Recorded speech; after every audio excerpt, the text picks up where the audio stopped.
Pythagoras theorem. Pythagoras theorem किसमें लगेगा हमने, ये समकोण त्रिभुज में, जिसमें समकोण त्रिभुज ए बी सी एक समकोण त्रिभुज दिया गया है। तो पाइथागोरस थ्योरम क्या कहती है, समकोण त्रिभुज के कर्ण का वर्ग अन्य दो भुजाओं के वर्गों के योग के बराबर होता है। तो पाइथागोरस थ्योरम जो समकोण त्रिभुज के लिए फॉलो होगा, कर्ण का वर्ग यानी AC का जो वर्ग है दिया है हमको, इसमें ABC एक समकोण त्रिभुज है जहां B क्या है, 90 अंश का है, B क्या है यहाँ पे 90 अंश का है। तो हमको प्रूव करना है इसमें कर्ण का वर्ग यानी AC, कर्ण का वर्ग AC का वर्ग बराबर लंब का वर्ग AB का वर्ग धन आधार का वर्ग यानी BC का वर्ग। ये प्रूव करना है। एक कंस्ट्रक्शन किया है हमने, इसमें रचना की है। क्या रचना की है, बिंदु B से इस AC पर एक लंब ड्रॉ किया है जिसमें हम BD इस परपेंडिकुलर टू AC यानी इसके साथ कितना अंश का कोण बनाएगी, 90 अंश का कोण बनाएगी। फिर से हमको दो समकोण त्रिभुज मिल जाते हैं। तो प्रूव कर लेते हैं। अब देखिए आपको ध्यान से देखना है कि लाना क्या है हमको, AC square equal to AB square plus BC square लाना है। ठीक है, हम समरूपता की प्रॉपर्टी से दो त्रिभुजों को समरूप दिखाएंगे और यदि दो त्रिभुज समरूप होते हैं तो उनकी संगत भुजाएं समानुपातिक होती हैं। भुजाएं कैसी होती हैं, समानुपातिक होती हैं। तो हमने एक त्रिभुज ले लिया ABC, बड़ा वाला त्रिभुज ले रहे हैं ABC और दूसरा त्रिभुज ले रहे हैं ADB। ADB छोटा वाला जो समकोण त्रिभुज बना है उसको ले लें, ठीक है ना। तो इनको समरूप दिखाते हैं।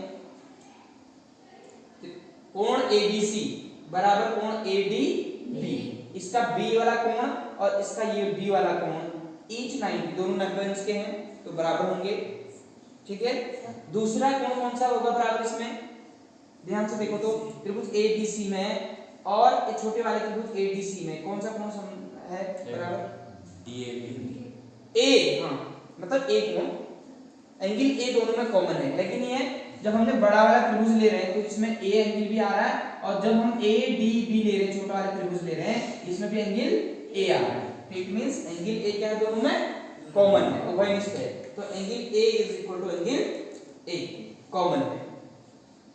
समरूपता की एक उपकसौटी होती है AA, जिसको हम कोण कोण उपकसौटी भी कहते हैं। तो AA समरूपता कसौटी से त्रिभुज ABC समरूप हो जाएगा किसके, त्रिभुज ADB। अभी दोनों त्रिभुज समरूप हो गए हैं। फिर हम जानते हैं कि यदि दो त्रिभुज समरूप है तो उनकी संगत भुजाएं क्या होंगी, समानुपातिक होंगी। अब संगत भुजाओं में कैसे ले रहे, देखो अगर मैं इस वाले त्रिभुज की भुजा AB ले रहा हूं तो दूसरी भुजा कौन सी आएगी, AD। तो AB बट्टे AD बराबर AC बट्टे AB। अब इसमें आपने क्या एग्जाम में क्या ध्यान रखना है, कैसे सॉल्व करना है उसको ट्रिक बता रहा हूं आपको। अगर आपने यहां भुजा पहले की भुजा AB ली है तो डेफिनेटली इसके क्रॉस में AB ही लेना है मुझे। क्यों लेना है AB, तभी मैं AB इंटू AB करूंगा तो AB स्क्वायर आएगा मेरा। ये चीटिंग करना है। देखो अगर इस भुजा की इसकी भुजा AB ली है मैंने तो दूसरी की भुजा क्या आएगी, AD। दिखाई दे रहा है आपको। और यहाँ नीचे जानबूझ के मैं AB लूंगा तो यहाँ AB ले रहा हूँ तो इसका मतलब कहां से आया वो AB।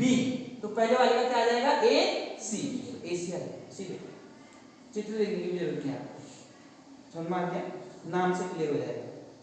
तो क्रॉस मल्टीप्लाई करो तो AB into AB AB square equal to AC into AD AC into AD। Question number clear है बेटा। अब दूसरा हमने लाना है BC स्क्वायर। BC स्क्वायर कब आएगा, जब ऐसे दो त्रिभुज लूंगा जिनमें BC BC दोनों आ रहा होगा। तो कब आएगा BC, एक फिर से फिलहाल ABC एक बड़ा वाला ट्रायंगल ले लेते हैं और दूसरा ट्रायंगल छोटा वाला है BDC ले लेते हैं। तो देखा आपने BC BC दोनों में आ रहा है, कि नहीं? चलिए त्रिभुज BDC छोटा वाला त्रिभुज लिया BDC और ABC दोनों को फिर से सर्वांश प्रूव करो, कैसे होगा। अगेन इसका B 90 डिग्री और इसका D 90 डिग्री हो जाएगा। तो इसको नाम देते हैं हमने BDC is equal to ABC each 90 degree. और कौन सा एंगल कॉमन है इन दोनों में, C कॉमन है दोनों में। कौन सा एंगल कॉमन है, C कॉमन है। तो angle C equal to angle C common है। तो AA सर्वांश कसौटी से BDC समरूप हो जाएगा किसके, ए बी सी के समरूप हो गया। फिर से उनकी भुजाएं क्या होंगी, संगत भुजाएं समानुपाती होंगी। तो समानुपाती होंगी तो हमने बी सी लेना है। देखो पहले वाले का बी सी तो दूसरे का क्या आ जाएगा ए सी, दिखाई दे रहा है आपको ए सी। अब जानबूझ के हमें इसके नीचे क्या लेना है, बी सी लेना है। तो दूसरे त्रिभुज की भुजा बी सी ली है तो पहले वाले की क्या आ जाएगी बी सी, तो बी सी आ गया। क्रॉस मल्टीप्लाई करो इसको भी, तो BC square BC into BC BC square equal to AC into BC AC into clear है। Equation number 2। अब हमारे इक्वेशन 1 में AB स्क्वायर इक्वल टू आया था और यहाँ BC स्क्वायर इक्वल टू आ गया, तो दोनों को क्या कर देंगे ऐड कर देंगे, करेंगे ना ऐड। तो समीकरण 1 और 2 को जोड़ दें पर 1 + 2 कर देते हैं। तो AB square plus BC square left hand side के साथ जुड़ेगा, राइट हैंड साइड के साथ जुड़ेगा, ये ध्यान देना जोड़ते समय। तो वहां का AB स्क्वायर प्लस यहाँ का BC square left hand side पे जुड़ गए। राइट हैंड साइड में वहां क्या आया था AC इंटू AD था, AC इंटू AD प्लस यहाँ AC into DC AC into DC। Clear है यहाँ तक। तो ये बेटा ये तो ये ऐसे रहेगा AB स्क्वायर BC स्क्वायर रहेगा प्लस इक्वल टू यहाँ क्या है देखो इसमें और इसमें कुछ चीज कॉमन है, दिखाई दे रहा। यहाँ भी AC है, इन दोनों में से कुछ कॉमन दिखाई देगा। AC यहाँ पे भी है और AC यहाँ भी है, AC कॉमन ले लेंगे तो क्या आ जाएगा हमारा AB square plus BC square is equal to AD plus BC। यहाँ AD बचेगा और यहाँ क्या बचेगा BC और AC जो है हमने कॉमन ले लिया। अब फिगर में देखो आप ध्यान से, AD प्लस DC कितना है, AD प्लस DC फिगर में देखो AD प्लस DC किसके इक्वल है, AC के इक्वल है नहीं है। तो हम AD प्लस DC की जगह क्या लिख सकते हैं AC लिख सकते हैं। तो AB square plus BC square is equal to AC into AC।